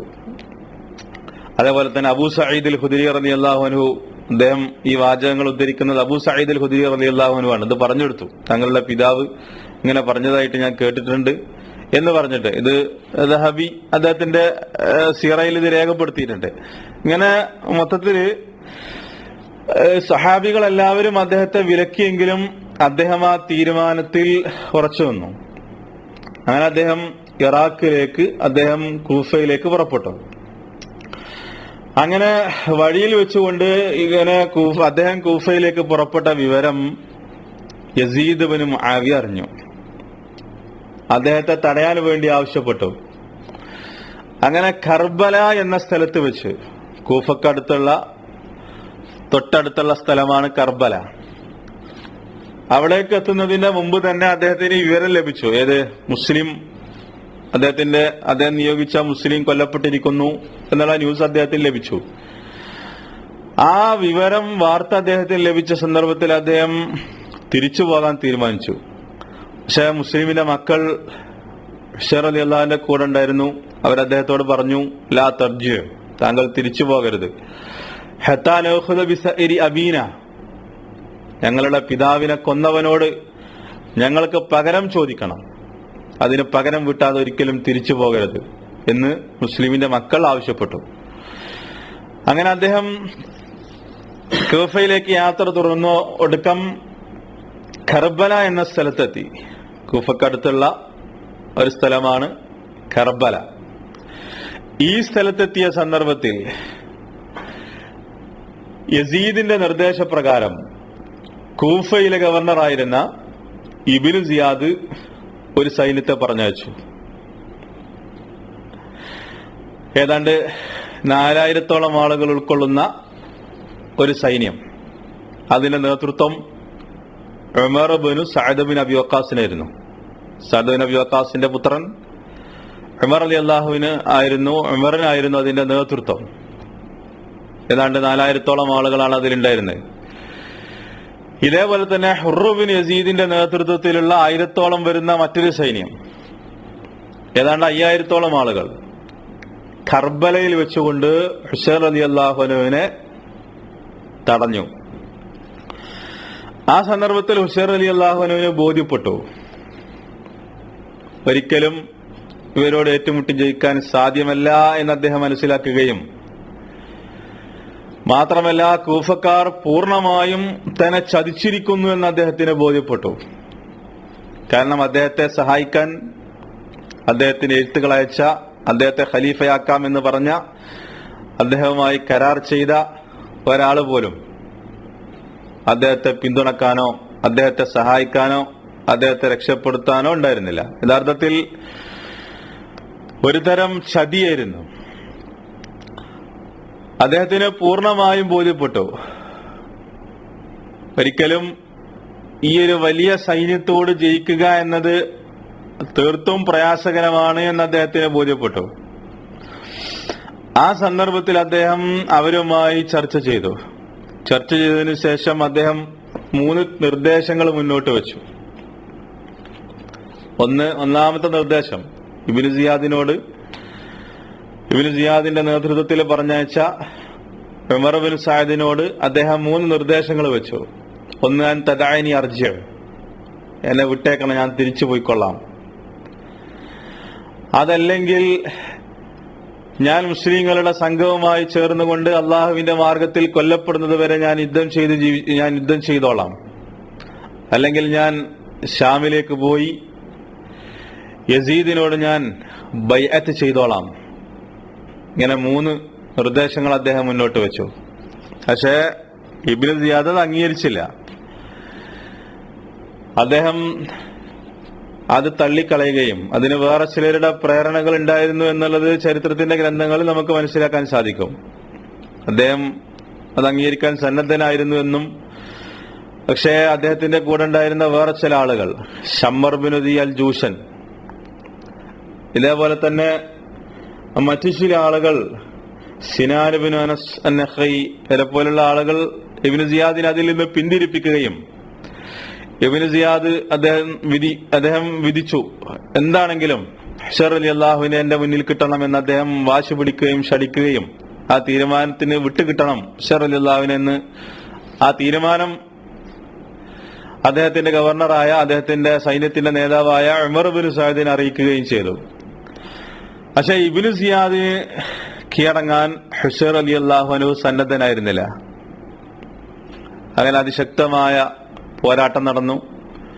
വളരെ വിരലിലെണ്ണാവുന്ന ആളുകൾ മാത്രമാണ് ഹുസൈൻ റളിയല്ലാഹുവിന്റെ കൂടെ ഉണ്ടായിരുന്നത്. അദ്ദേഹത്തിന്റെ മക്കളുണ്ടായിരുന്നു, അതേപോലെ തന്നെ അദ്ദേഹത്തിന്റെ ഭാര്യമാരിൽ ചിലരുണ്ടായിരുന്നു, അദ്ദേഹത്തിന്റെ കുടുംബങ്ങളുണ്ടായിരുന്നു, കുടുംബത്തിൽപ്പെട്ട പലരും ഉണ്ടായിരുന്നു. ഏതാണ്ട് 72-73 ആളുകൾ മാത്രമാണ് മഹാനായ ഹുസൈൻ റളിയല്ലാഹുവിന്റെ കൂടെ ഉണ്ടായിരുന്നത് എന്നുള്ളതാണ് ചരിത്രം രേഖപ്പെടുത്തുന്നത്. അതിശക്തമായ യുദ്ധം നടന്നു. ഹുസൈൻ റളിയല്ലാഹുവിനെ കൊല്ലാൻ പലരും മറച്ചു നിന്നു. കാരണം അദ്ദേഹത്തെക്കുറിച്ച് റസൂലുള്ളാഹി സ്വല്ലല്ലാഹു അലൈഹി വസല്ലം പറഞ്ഞ ശ്രേഷ്ഠതകൾ പലർക്കും അറിയാമായിരുന്നു. ആ ഹദീസുകളെ സംബന്ധിച്ചും അദ്ദേഹം ആരാണ് എന്നതും അദ്ദേഹത്തിന്റെ മഹത്വത്തെ സംബന്ധിച്ച് അവർക്ക് നല്ല ബോധ്യം ഉണ്ടായിരുന്നു. ഹുസൈൻ റളിയല്ലാഹുവിന്റെ കൂടെ ഉണ്ടായിരുന്ന ആളുകളൊക്കെ തന്നെ കൊല്ലപ്പെട്ടു. അവസാനം നേരത്തെ പറഞ്ഞ ഷമ്മർ ഇബ്നു ജൂഷൻ എന്ന് പറയുന്ന ഒരാൾ ഹുസൈൻ റളിയല്ലാഹു അൻഹുവിനെ ക്രൂരമായിട്ട് വധിക്കുകയാണ് ചെയ്യുന്നത്. കർബലയിൽ വെച്ചുകൊണ്ട് അദ്ദേഹത്തെ ക്രൂരമായിട്ട് കൊന്നു. ആ കൊന്നാളുടെ പേര് ചരിത്രം രേഖപ്പെടുത്തിയിരിക്കുന്നത് ഷമ്മർ ഇബ്നു ദി അൽ ജൂഷൻ എന്നതാണ്. ഇതേപോലെ തന്നെ വേറെ ചില ചരിത്ര ഗ്രന്ഥങ്ങളിൽ വന്നിട്ടുള്ളത് സിനാൻ ഇബ്നു അനസ് അന്നഖി ആയിരുന്നു അദ്ദേഹത്തെ കൊന്നത് എന്നുള്ള വേറെ ചില റിവായത്തുകളും കാണാം. ഈ രണ്ടാളുകളുടെ പേരുകളാണ്.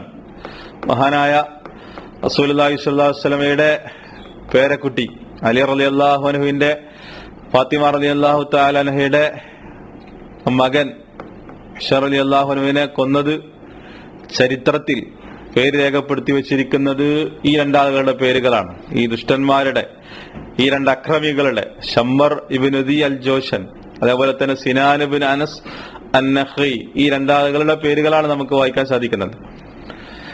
അങ്ങനെ കർബലയിൽ വെച്ചുകൊണ്ട് വളരെ ക്രൂരമായിട്ട് അദ്ദേഹത്തെ കുന്തം കൊണ്ട് കുത്തി, വാളുകൊണ്ട് വെട്ടി, വളരെ ദാരുണമായ രീതിയിൽ അദ്ദേഹത്തെ കൊന്നു, അദ്ദേഹത്തെ വധിച്ചു എന്നതാണ് ചരിത്രം രേഖപ്പെടുത്തി വച്ചിട്ടുള്ളത്.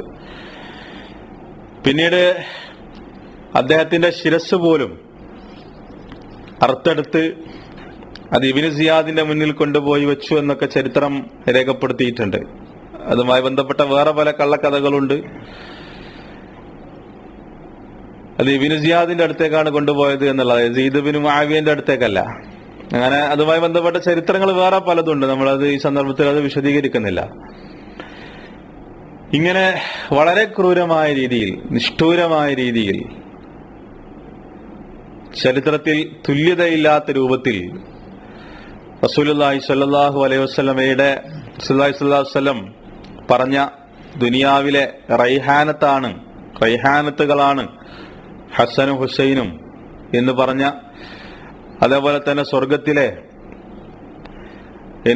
ചെറുപ്പക്കാരുടെ സയ്യിദാണ് എന്നൊക്കെ പറഞ്ഞ ഈ മഹാനായ ഹുസൈൻ റളിയല്ലാഹു അൻഹു കർബലയിൽ വെച്ചുകൊണ്ട് ഇങ്ങനെ കൊല്ലപ്പെടുകയാണ്. അദ്ദേഹത്തിന്റെ മക്കള് പലരും അതില് കൊല്ലപ്പെട്ടു.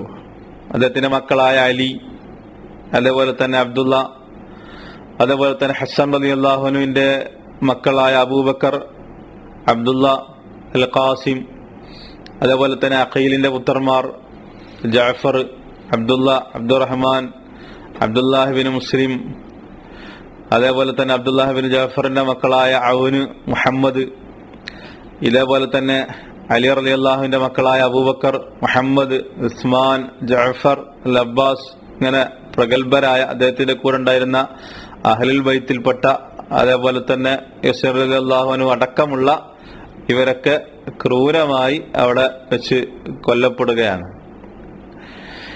ഈ സംഭവമാണ് ചരിത്രത്തിൽ ഈ മുസ്ലിം ലോകത്ത്, ഈ കറുത്ത മുസ്ലിം ലോകത്തിന് തന്നെ ദുരന്തമായ ഈ സംഭവമാണ് കർബല സംഭവം എന്ന പേരിൽ അറിയപ്പെടുന്നത്. ഇതാണ് ഇങ്ങനെ റസൂലുള്ളാഹിന്റെ വധിച്ച ഈ സ്ഥലത്തിലേക്ക് ചേർത്തിട്ടാണ് ആ സംഭവം അറിയപ്പെട്ടത്. ഈ സംഭവമാണ് ചരിത്രത്തിൽ കർബല എന്ന പേരിൽ അറിയപ്പെടുന്നത്. ഇവിടെ ചരിത്രത്തിൽ ഒരുപാട് സംഗതികൾ നമ്മൾ മനസ്സിലാക്കേണ്ടതുണ്ട്. ഇങ്ങനെ ഈ ഹുസൈൻ റളിയല്ലാഹു അൻഹു വധിക്കപ്പെട്ടു. അത് മുസ്ലിങ്ങൾക്ക് ഒരു ദുരന്തമായിരുന്നു. മുസ്ലിങ്ങൾക്ക് അതില് പ്രയാസമുണ്ട്. ഈ കാര്യത്തിലൊന്നും ആർക്കും സംശയമല്ല. ഈ ഹുസൈൻ റളിയല്ലാഹു അൻഹു കർബലയിൽ വെച്ച് വധിക്കപ്പെട്ടതിന്റെ പേരിലാണെന്ത് ചില ആളുകൾ അന്ന് ദുരന്ത ദിനമായി, അല്ലെങ്കിൽ കറുത്ത ദിനമായി, ചരമദിനമായി, ഒരു വിലാപ ദിവസമായി ആചരിക്കുന്നത്. ഇത് യഥാർത്ഥത്തിൽ ഷിയാക്കളുടെ, നമ്മൾ പറഞ്ഞു ഷിയാക്കളാണ് ഇത് തുടങ്ങി വെച്ചത്. അതുകൊണ്ട് തന്നെ പണ്ഡിതന്മാർ പറഞ്ഞു, ഇങ്ങനെ ഹുസൈൻ റളിയല്ലാഹു അൻഹു വധിക്കപ്പെട്ടു എന്നുള്ളത് മുസ്ലിം ലോകത്തിന് സംഭവിച്ച ഒരു ദുരന്തം തന്നെയായിരുന്നു. ഇബ്നു കസീർ റഹ്മത്തുള്ളാഹി അലൈഹി അദ്ദേഹത്തിന്റെ ഗ്രന്ഥത്തിൽ ഈ സംഭവം ചൂണ്ടിക്കാണിക്കുന്നുണ്ട്. മുസ്ലിം ലോകത്തിന് സംഭവിച്ച വലിയൊരു പ്രശ്നമായിരുന്നു. അതുകൊണ്ട് തന്നെ മുസ്ലിങ്ങൾ അതിൽ ദുഃഖിക്കുന്നുണ്ട്.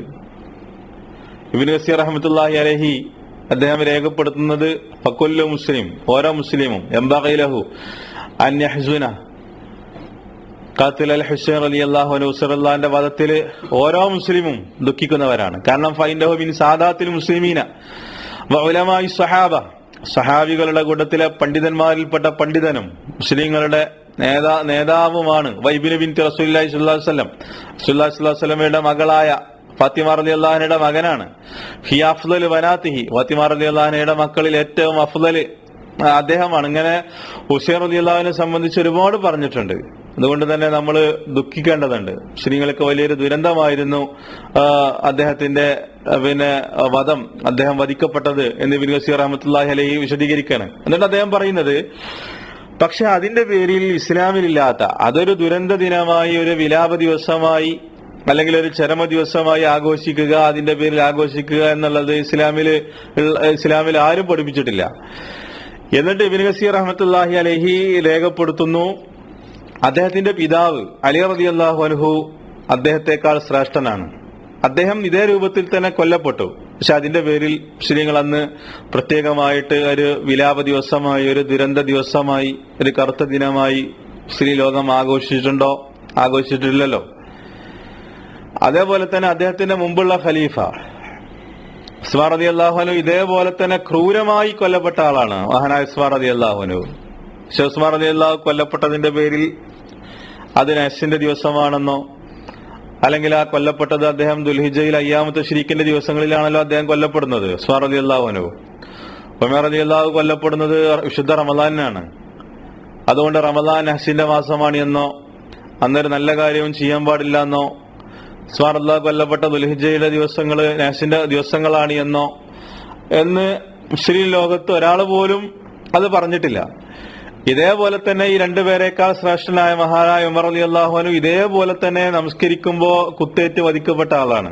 അദ്ദേഹം വധിക്കപ്പെട്ടതിന്റെ പേരിൽ മുസ്ലിം ലോകത്ത് ഈ രൂപത്തിലുള്ള എന്തെങ്കിലും വിലാപങ്ങളോ ഈ രൂപത്തിലുള്ള ആഘോഷങ്ങളോ ആരും സംഘടിപ്പിച്ചിട്ടില്ല. ഇതൊക്കെ ഇബ്നു കസീർ റഹ്മത്തുള്ളാഹി അലൈഹി രേഖപ്പെടുത്താണ്. ഇതേപോലെ തന്നെ റസൂലുള്ളാഹി സ്വല്ലല്ലാഹു അലൈഹി വസല്ലമയുടെ മരണം, ആ മരണത്തെക്കാൾ പ്രയാസകരമായ ദുഃഖകരമായ മറ്റൊന്നും മുസ്ലിം ലോകത്തിന് ഉണ്ടായിട്ടില്ല, മുസ്ലിം ലോകത്ത് സംഭവിച്ചിട്ടില്ല. പക്ഷെ അതിന്റെ പേരിൽ മുസ്ലിങ്ങൾ ഈ രൂപത്തിലുള്ള വിലാപങ്ങൾ, പ്രത്യേകമായ ആചാരങ്ങൾ, പ്രത്യേകമായ ആഘോഷങ്ങൾ സംഘടിപ്പിച്ചിട്ടുണ്ടല്ല.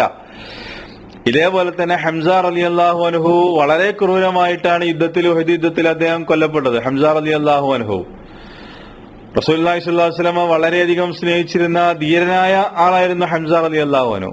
വളരെയധികം സ്നേഹിച്ചിരുന്നു ഹംസ റളിയല്ലാഹു അൻഹുവിനെ എന്നുള്ളത് ചരിത്രം രേഖപ്പെടുത്തുന്നുണ്ട്. പക്ഷെ ആ ഹംസ റളിയല്ലാഹു അൻഹു കൊല്ലപ്പെട്ടതിന്റെ പേരിൽ, ക്രൂരമായി കൊല്ലപ്പെട്ടതിന്റെ പേരിൽ ഈ രൂപത്തിലുള്ള എന്തെങ്കിലും പരിപാടികളോ ആഘോഷങ്ങളോ, അല്ലെങ്കിൽ അത് നഹ്സിന്റെ ദിവസമാണെന്നോ നഹ്സിന്റെ ദിവസങ്ങളാണ് എന്നോ ആ രൂപത്തിലുള്ള എന്തെങ്കിലും റസൂലുള്ളാഹി സ്വല്ലല്ലാഹു അലൈഹി വസല്ലം നമുക്ക് പഠിപ്പിച്ചിട്ടുണ്ടോ? പഠിപ്പിച്ചിട്ടില്ല. അപ്പോ ഇത് യഥാർത്ഥത്തിൽ സലഫുകൾ പഠിപ്പിച്ചു കാണിച്ചെന്നൊരു രീതിയല്ല. ഇത് മാത്രമല്ല, നമ്മൾ മനസ്സിലാക്കേണ്ടത് ഷിയാക്കളിൽപ്പെട്ട പ്രധാനപ്പെട്ട രണ്ട് വിഭാഗം ആളുകൾ, അതായത് റാഫിലിയാക്കളാണ് ഇതിന്റെ ആളുകൾ. എന്നവര് ചെയ്യുന്നതൊക്കെ നമുക്ക് മീഡിയകളിലൂടെ നമുക്ക് കാണാൻ പറ്റും. പ്രത്യേകിച്ചും ഹുസൈൻ റളിയല്ലാഹു കൊല്ലപ്പെട്ട മുഹറം 10-നായിരുന്നല്ലോ ആശൂറ, അതായത് മുഹറം 10 ഹിജറ വർഷം 61 മുഹറം 10-നാണ്, വെള്ളിയാഴ്ചയാണ് ഹുസൈൻ റളിയല്ലാഹു കൊല്ലപ്പെടുന്നത്. ആ മുഹറം 10-ന്റെ അന്ന് റാഫിലിയാക്കളും ബാത്തിനിയാക്കളും അവര് ചെയ്തു കൂട്ടുന്നത് മീഡിയകളിലൂടെ നമുക്ക് കാണാൻ സാധിക്കും. കത്തിയെടുത്തുകൊണ്ട് ശരീരത്തിൽ മുറിവുകൾ ഉണ്ടാക്കി രക്തമൊലിപ്പിക്കുക, അതേപോലെ തന്നെ ചെങ്ങലകൾ ഉപയോഗിച്ചുകൊണ്ട് ശരീരത്തിൽ അതിശക്തമായി അടിച്ച് ശരീരത്തിൽ നിന്ന് രക്തമൊലിപ്പിക്കുക, എന്നിട്ട് വിലാപ കാവ്യങ്ങൾ ആലപിക്കുക, ഗാനങ്ങൾ ആലപിക്കുക, ഇങ്ങനെ പലതും ശരീരത്തെ പീഡിപ്പിക്കുന്ന പലതും നമ്മുടെ ഇന്ത്യയിൽ പോലും പല ഭാഗങ്ങളിലും നമ്മൾ കണ്ടുകൊണ്ടിരിക്കുകയാണ്. ഈ റാഫിലിയാക്കളുടെ വിശ്വാസമാണ് യഥാർത്ഥത്തിൽ ഈ ദിവസങ്ങളൊക്കെ നഹ്സിന്റെ ദിവസങ്ങളാണ്, അത് നല്ല ദിവസങ്ങളല്ല, അത് മോശപ്പെട്ട ദിവസങ്ങളാണ്. ഈ ഒരു തെറ്റായ വിശ്വാസം യഥാർത്ഥത്തിൽ നമ്മുടെ മുസ്ലിങ്ങളിലേക്ക് കടന്നു വരികയാണ് സംഭവിച്ചത് എന്നാണ് ചരിത്രപരമായിട്ട് നമുക്ക് മനസ്സിലാക്കാൻ സാധിക്കുന്നത്. ഇത് മാത്രമല്ല, വളരെ രസകരമായ മറ്റൊരു സംഗതി, ഷിയാക്കളിൽ തന്നെ പെട്ട മറ്റൊരു വിഭാഗമുണ്ട്, നാസിബിയാക്കള്. നാസിബിയാക്കള് റാഫിലിയാക്കളുടെ നേരെ എതിരാണ്. റാഫിലിയാക്കള് വിലപിക്കുമ്പോ, അവര് കരയുമ്പോ, ആർത്തട്ടഹസിക്കുമ്പോ, മാർത്തടിച്ച് നിലവിളിക്കുമ്പോ, ശരീരത്തിൽ നിന്ന് രക്തമൊലിപ്പിക്കുമ്പോ നാസിബിയാക്കൾ അന്ന് സന്തോഷിക്കുക, അവർക്കന്ന് പെരുന്നാളാണ്. നാസിബിയാക്കൾക്ക് അവരൊന്ന് ആഘോഷിക്കുകയാണ്, അവരുടെ പെരുന്നാൾ അന്നാണ്. ചരിത്രം രേഖപ്പെടുത്തുന്നത് ഒരിക്കലും ഉണ്ടാക്കാത്ത പലഹാരങ്ങൾ, അതായത് ഖാസായ പ്രത്യേകമായ പലഹാരങ്ങൾ. കാരണം അഹ്ലു ബൈത്തിനോട് ശത്രുത വെച്ച് പുലർത്തുന്നവരാണ് നാസിബിയാക്കള്. അതുകൊണ്ട് തന്നെ അവർക്കന്ന് ആഘോഷമാണ്, ഈദാണ്. അന്ന് അവർ സുർമ ഇടുന്നു, മൈലാഞ്ചി ഇടുന്നു, പുതിയ വസ്ത്രങ്ങൾ ധരിക്കുന്നു, ഈ ആഘോഷങ്ങൾ സംഘടിപ്പിക്കുന്നു, പ്രത്യേകമായ ഭക്ഷണങ്ങൾ. അതായത് റാഫിലിയാക്കൾക്ക് നേരെ എതിരെ. അപ്പൊ ഈ രണ്ട് വിഭാഗം എന്താണ്? അഹ്ലുസുന്നത്ത് വൽ ജമാഅത്തിന്റെ നിലപാടിൽ നിന്ന് വ്യതിചലിച്ചു പോയ ആളുകളാണ് എന്നുള്ളതാണ് എല്ലാവരും പറയുന്നത്. അഹ്ലുസുന്നയുടെ പണ്ഡിതന്മാരൊക്കെ തന്നെ, ശൈഖുൽ ഇസ്ലാം ഇബ്നു തൈമിയ്യ റഹ്മത്തുള്ളാഹി അലൈഹി, അതേപോലെ തന്നെ ഇബ്നു കസീർ റഹ്മത്തുള്ളാഹി അലൈഹി, ഇവരൊക്കെ ഈ കാര്യം നമുക്ക് വിശദീകരിച്ചു തന്നിട്ടുണ്ട്. ഈ രണ്ടിന്റെയും മധ്യയാണ് യഥാർത്ഥത്തിൽ സലഫികളുടെ നിലപാട്. അവരെ സംബന്ധിച്ചിടത്തോളം ഹുസൈൻ റളിയല്ലാഹു അൻഹുവിന് ഇസ്ലാം കൊടുത്തിട്ടുള്ള എന്തെല്ലാം സ്ഥാനങ്ങളുണ്ടോ അതൊക്കെ അഹ്ലുസുന്നത്ത് അംഗീകരിക്കുന്നു. ഹുസൈൻ റളിയല്ലാഹു അൻഹുവിന് നമ്മൾ നേരത്തെ പറഞ്ഞ റസൂലുള്ളാഹി സ്വല്ലല്ലാഹു അലൈഹി വസല്ലം ഹദീസിലൂടെ പറഞ്ഞ ഒരുപാട് ഹദീസുകൾ. ഒന്ന്, ദുനിയാവിലെ റൈഹാനകളാണ് ഹസനും ഹുസൈനും എന്ന് പറഞ്ഞ ഹദീസ്. അതേപോലെ തന്നെ നബി സല്ലല്ലാഹു അലൈഹി വസല്ലം അവരെ ചൂണ്ടിക്കൊണ്ട് പറഞ്ഞു, ഹാദാനി ഇബ്നായ, ഇവർ രണ്ടുപേരും എന്റെ മക്കളാണ്. ഫമൻ അഹബ്ബഹുമാ ഫഖദ് അഹബ്ബനി, ഇവരെ രണ്ടുപേരെയും ആര് സ്നേഹിച്ചോ അവർ എന്നെ സ്നേഹിച്ചു. വമൻ അബ്ഗളഹുമാ ഫഖദ് അബ്ഗളനി, അവരോട് ആര് ദേഷ്യപ്പെട്ടോ അവർ എന്നോടും ദേഷ്യപ്പെട്ടിരിക്കുന്നു. ഇതേപോലെ തന്നെ മറ്റൊരു റിവായത്തിൽ കാണാം, ഹാദാനി ഇബ്നായ, ഇതെന്റെ രണ്ട് മക്കളാണ്. വബിനാ ബിൻതി, എന്റെ മകളുടെ രണ്ട് മക്കളാണ്. അല്ലാഹുമ്മ ഇന്നി ഉഹിബ്ബുഹുമ, അല്ലാഹുവേ ഞാൻ ഇവരെ രണ്ടുപേരെയും സ്നേഹിക്കുന്നു. അതുകൊണ്ട് ഫഅഹിബ്ബഹുമ, അല്ലാഹുവേ നീയും ഇവരെ രണ്ടുപേരെയും സ്നേഹിക്കണേ. വഅഹിബ്ബ മൻ യുഹിബ്ബുഹുമ, ഈ രണ്ടുപേരെയും സ്നേഹിക്കുന്നവരെയും അല്ലാഹുവേ നീ സ്നേഹിക്കണേ. ഇങ്ങനെ ഇവരുടെ ശ്രേഷ്ഠതകളെ കുറിച്ച് പറയുന്ന ഹദീസുകൾ ഒരുപാട് വന്നിട്ടുണ്ട്. ഇതേപോലെ തന്നെ നമ്മൾ നേരത്തെ പറഞ്ഞ ഹദീസ്, നബി സല്ലല്ലാഹു അലൈഹി വസല്ലം ഇവരെ കുറിച്ച് പറഞ്ഞ മറ്റൊരു ഹദീസാണ് അബൂ സഈദ് അൽ ഖുദ്രി റളിയല്ലാഹു അൻഹു നിവേദനം ചെയ്യുന്ന ഹദീസ്, അൽ ഹസൻ വൽ ഹുസൈൻ, ഹസനും ഹുസൈനും സയ്യിദ, അവർ രണ്ടുപേരും നേതാക്കളാണ്. ശബാബി അഹ്ലിൽ ജന്ന, സ്വർഗത്തിലെ ശബാബ്, ചെറുപ്പക്കാരുടെ, യുവാക്കളുടെ, സ്വർഗത്തിലെ ആളുകളുടെ നേതാക്കളാണ് ഹസനും ഹുസൈനും. അപ്പൊ ഇങ്ങനെ ഇത് ചരിത്രത്തിൽ ഒരുപാട് രേഖപ്പെടുത്തപ്പെട്ടിട്ടുണ്ട്. ഇത് നമ്മൾ അംഗീകരിക്കുന്നു. ഏത് നാസിബിയാക്കളുടെ നിലപാടല്ല നമുക്കുള്ളത്. അവർക്ക് ഇസ്ലാം പറഞ്ഞിട്ടുള്ള എന്തെല്ലാം ശ്രേഷ്ഠതകളുണ്ടോ അതൊക്കെ അഹ്ലുസുന്നത്ത് അംഗീകരിക്കുന്നു. എന്നാൽ അതോടൊപ്പം റാഫിലിയാക്കളുടെ നിലപാട് നമുക്കില്ല. റാഫിലിയാക്കളുടെ നിലപാട് അദ്ദേഹത്തെ സ്നേഹിക്കുന്നു എന്നതിന്റെ പേരിൽ നേരത്തെ പറഞ്ഞ രൂപത്തിലുള്ള പ്രത്യേകമായ അനാചാരങ്ങള്, വിലാപങ്ങള്, ജാഹിലിയ കാലഘട്ടത്തിൽ ഉണ്ടായിരുന്ന എല്ലാ പരിപാടികളും അവർ നടത്തുന്നു. ഈ രണ്ട് നിലപാടും ഇസ്ലാമിനെതിരാണ് എന്നുള്ളതാണ് പണ്ഡിതന്മാർ പഠിപ്പിച്ചിട്ടുള്ളത്. മഹാനായ ഇബ്നു റജബുൽ ഹംബലി റഹ്മത്തുള്ളാഹി അലൈഹി അദ്ദേഹം പറഞ്ഞു, അമ്മാ ഇത്തിഹാദുഹു മഅ്തമൻ കമാ തഫ്അലുഹു അർ-റാഫിള, റാഫിലിയക്കാർ ചെയ്യുന്നത് പോലെ ആശുറ ദിവസത്തെ ഒരു വിലാപ ദിവസമായിട്ട്, ദുരന്ത ദിവസമായിട്ട് സ്വീകരിക്കുക എന്നുള്ളത്. ലിഅജലി ഖത്ലി ഹുസൈൻ ബിൻ അലി റളിയല്ലാഹു അൻഹു, ഹുസൈൻ റളിയല്ലാഹുവിന്റെ വധവുമായി ബന്ധപ്പെട്ടുകൊണ്ട്, ഫഹുവ മിൻ അമലി മൻ ളല്ല സയ്യഹു ഫിൽ ഹയാത്തി ദുനിയ വഹുവ യഹ്സിബു അന്നഹു യുഹ്സിനു സുന്ന. ഇതെന്താണ്? അവർ വിചാരിക്കുന്നത് അത് നല്ല കാര്യമാണ് അവർ ചെയ്യുന്നത് എന്നാണ്. യഥാർത്ഥത്തിൽ അവർ ചെയ്തുകൊണ്ടിരിക്കുന്നതാകട്ടെ ഈ ദുനിയാവിൽ വലാലത്തിലേക്ക് എത്തിപ്പെട്ടവരുടെ പ്രവർത്തനങ്ങളാണ് അവർ ചെയ്തുകൊണ്ടിരിക്കുന്നത്. അവർ ചെയ്യുന്നത് ഒരിക്കലും നല്ല കാര്യമല്ല. വലം യഅ്മുർ, അത് കൽപ്പിച്ചിട്ടില്ല അല്ലാഹ്, വലാ റസൂലു, അള്ളാഹു അത് കൽപ്പിച്ചിട്ടില്ല, റസൂൽ അത് കൽപ്പിച്ചിട്ടില്ല. ബിത്തിഖാദി അയ്യാമി മസായിബിൽ അംബിയായി, പ്രവാചകന്മാർക്ക്, നബി സല്ലല്ലാഹു അലൈഹി വസല്ലമയുടെ മുമ്പുള്ള പ്രവാചകന്മാർക്ക് പോലും ഇങ്ങനെയുള്ള ഒരുപാട് മുസീബത്തുകൾ ബാധിച്ചിട്ടുണ്ട്. വമൗതിഹിം, അതേപോലെ തന്നെ അവർ മരിച്ചിട്ടുണ്ട്. മഅ്തമൻ, ആ പ്രവാചകന്മാരുടെ പേരിൽ പോലും പ്രവാചകന്മാർ പലരും കൊല്ലപ്പെട്ടിട്ടുണ്ട്. പ്രവാചകന്മാര് മരണപ്പെട്ടു പോയിട്ടുണ്ട്. പ്രവാചകന്മാരുടെ പേരിൽ പോലും ഇങ്ങനെ ഈ രൂപത്തിൽ ഇതൊരു വിലാപ ദിവസമായിട്ട് സങ്കടപ്പെട്ടുകൊണ്ട് ദുഃഖിച്ചുകൊണ്ട് ജാഹിലിയ കാലഘട്ടത്തിൽ ആളുകൾ ചെയ്തിരുന്നത് പോലെ ശൈത്യത്തെ പീഡിപ്പിച്ച് വിലാപ കാവ്യങ്ങൾ ആലപിക്കുന്നത് അമ്പിയാക്കളുടെ പേരിൽ പോലും ഇസ്ലാം പഠിപ്പിക്കാത്തതാണ്. കൈഫ വിമൻ ദൂനഹും, പിന്നെ അതുപോലും പാടില്ലെങ്കിൽ പിന്നെ അവർക്ക് ശേഷം വന്ന ആളുകളുടെ പേരിൽ നമ്മൾ അതെങ്ങനെ ഈ രൂപത്തിലുള്ള പരിപാടികൾ, ഈ രൂപത്തിലുള്ള അനാചാരങ്ങൾ സംഘടിപ്പിക്കുമെന്ന് ഇബ്നു റജബുൽ ഹംബലി റഹ്മത്തുള്ളാഹി അലൈഹി ചോദിക്കാണ്. ഇതേപോലെ തന്നെ ഷെയ്ഖുൽ ഇസ്ലാം ഇബ്നു തൈമിയ റഹ്മത്തുള്ളാഹി അലൈഹി ഇതിനെ സംബന്ധിച്ച് വിശദീകരിച്ചിട്ടുണ്ട്. വളരെ വിശദമായി തന്നെ അദ്ദേഹത്തിന്റെ മജ്മൂ ഫത്താവയിൽ വളരെ വ്യക്തമായി തന്നെ അത് പറഞ്ഞിട്ടുണ്ട്. അപ്പൊ ചുരുക്കത്തിൽ നമ്മളെ സംബന്ധിച്ചിടത്തോളം റളിയല്ലാഹു അൻഹുവിന് അദ്ദേഹത്തിന് എല്ലാ ഫളായിലുകളുണ്ട്. നമ്മൾ അതിന്റെ പേരിൽ ദുഃഖിക്കുന്നു. പക്ഷെ അതിന്റെ പേരിൽ എന്തില്ല, ആ ദിവസങ്ങൾ നഹ്സിന്റെ ദിവസങ്ങളാണ്, അല്ലെങ്കിൽ അത് മോശപ്പെട്ട ദിവസങ്ങളാണ്, അതല്ലെങ്കിൽ അന്ന് പ്രത്യേകമായ നാസിബിയാക്കൾ ചെയ്യുന്നത് പോലെ അതൊരു ആഘോഷ പെരുന്നാളായിട്ട് ആഘോഷിക്കുക, അല്ലെങ്കിൽ റാഫിലിയാക്കൾ ചെയ്യുന്നത് പോലെ അതൊരു ദുരന്ത ദിനമായി, ഒരു വിലാപ ദിവസമായി, ഒരു ചരമദിനമായി ആഘോഷിക്കുക. അത് രണ്ടും അഹ്ലുസുന്നത്തിന് വിരുദ്ധമായിട്ടുള്ള നിലപാടാണ് എന്നുള്ളത് നമ്മൾ മനസ്സിലാക്കണം. പിന്നീട് നമ്മൾ അറിയേണ്ട ഒരു കാര്യം, ഈ ഹുസൈൻ റളിയല്ലാഹു അൻഹുവിന്റെ വധവുമായി ബന്ധപ്പെട്ട വിഷയത്തിൽ നമ്മൾ സ്വീകരിക്കേണ്ട നിലപാട്, ആ വിഷയത്തിൽ പണ്ഡിതന്മാര് വ്യക്തമായ നിലപാട് പറഞ്ഞിട്ടുണ്ട്. മുആവിയ റളിയല്ലാഹു അൻഹുവിന്റെ പുത്രൻ ഒരിക്കലും യസീദ് ഒരിക്കലും എന്ത് ചെയ്തിട്ടില്ല, ഹുസൈൻ റളിയല്ലാഹു അൻഹുവിനെ വധിക്കാൻ കൽപ്പിച്ചിട്ടില്ല എന്നുള്ളത് പണ്ഡിതന്മാരത് വ്യക്തമാക്കിയിട്ടുണ്ട്. ഷെയ്ഖുൽ ഇസ്ലാം ഇബ്നു തൈമിയ പോലുള്ള ആളുകൾ അത് വ്യക്തമായി നമ്മളെ പഠിപ്പിച്ചിട്ടുണ്ട്. എന്ത്, മുആവിയ റളിയല്ലാഹുവിന്റെ പുത്രൻ യസീദ് എന്ത് ചെയ്തിട്ടില്ല, ഹുസൈൻ റളിയല്ലാഹുവിനെ വധിക്കാൻ വേണ്ടി കൽപ്പിച്ചിട്ടില്ല. എന്നാൽ യസീദിനോട് സ്വീകരിക്കേണ്ട നിലപാട്, അതേപോലെ തന്നെ മറ്റുള്ളവരോട് സ്വീകരിക്കേണ്ട നിലപാട്, അത് അഹ്ലുസുന്നക്ക് അതിന്റെ കൃത്യമായ നിലപാടുണ്ട്.